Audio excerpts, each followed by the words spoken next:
Magandang araw muli mga kalupa. Nandito po tayo ngayon sa bayan ng Kalawan, Laguna. At ang pupuntahan po natin ngayon ay isang farm lot, kulang-kulang sa 1 hectare, titled, at malinis po yung papel. Ayan, so samahan niyo po ako. Puntahan po natin dito yung lot for sale na farm sa Kalawan, Laguna. Tara! At ito na po yung road papunta po dun sa 1 hectare farm. And sa ngayon po, ito po ay rough road. At mga 200-300 meters away mula po doon sa main barangay road. Ayan, so ito po barangay road din po ito. Ito po yung secondary. And mga 300 meters, ayun na po yung lot natin na ipapakita po sa inyo.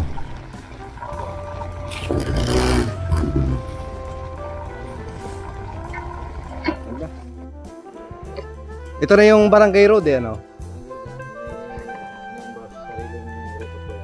Sariling right of way. Tapos ganong kalayo ito doon sa nilikuan natin? May kalahating kilometro hanggang dito? Doon sa nilikuan natin? Wala naman, boss. Wala naman. So ito na yung property. Ilang hektarya? Siguro kulangan man, boss, konti. Sa hektarya. Ha? Kulang konti yan siguro. Nang? Sa hektarya. Isang hektarya. Kulang na konti. Hektarya, boss. Teka, hindi ko... Tapos panay rambutan ng tanim. Rambutan, boss.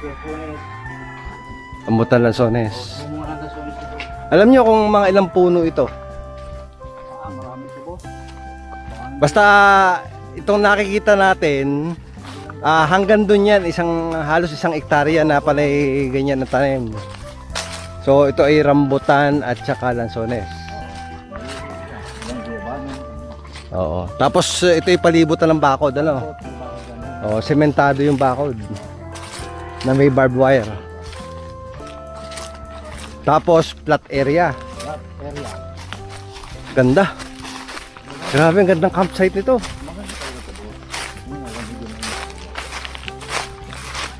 Tapos titulado. May sigurado. Yung nasa ano na ang title na. Oo.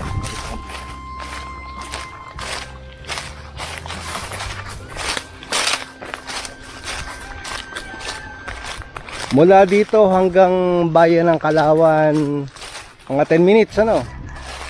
Ay talaga na 15. 15 minutes. Pero pag mabilis-bilis siguro 10 minutes. Oo, 10 minutes. Mula Perez hanggang Kalawan, siguro mga 25 eh. Oo. So, ito na yung bakod. May daan dito. Tapos, yung likod niyan, ilog na. Ilog yan. Ilog yan. So, pwede niyang gamitin yung ilog kasi nasa ibaba niya, eh, ano? Pwede. Dito lang boss talaga yung bakod. Siyempre, hindi naman pwede sa ilog. Oo. Pero kung Ayun, kita ko na yung ilog. Ito, may daan dito. ano lang. Yan ang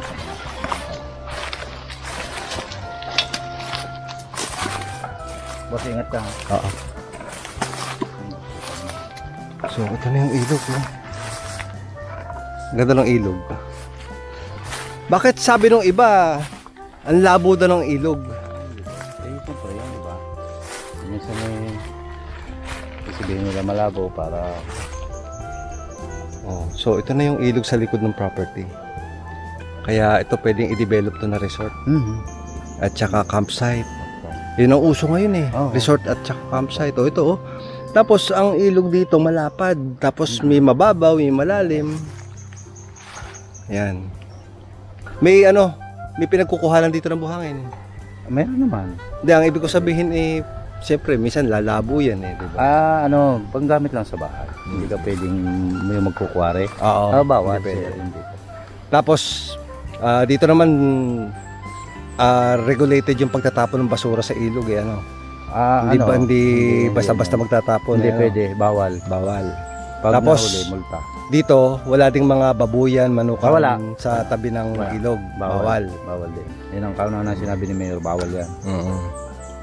Okay. So ito yung ilog. Ganda. Tapos dito, ito yung pababa. boss. Diba yan yung bakod? Hanggang doon pa tayo. Yun. Oo. Sakop yung papulo.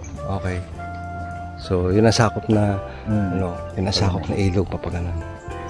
Tapos mga ilang metro ito papunta doon sa kabilang dulo.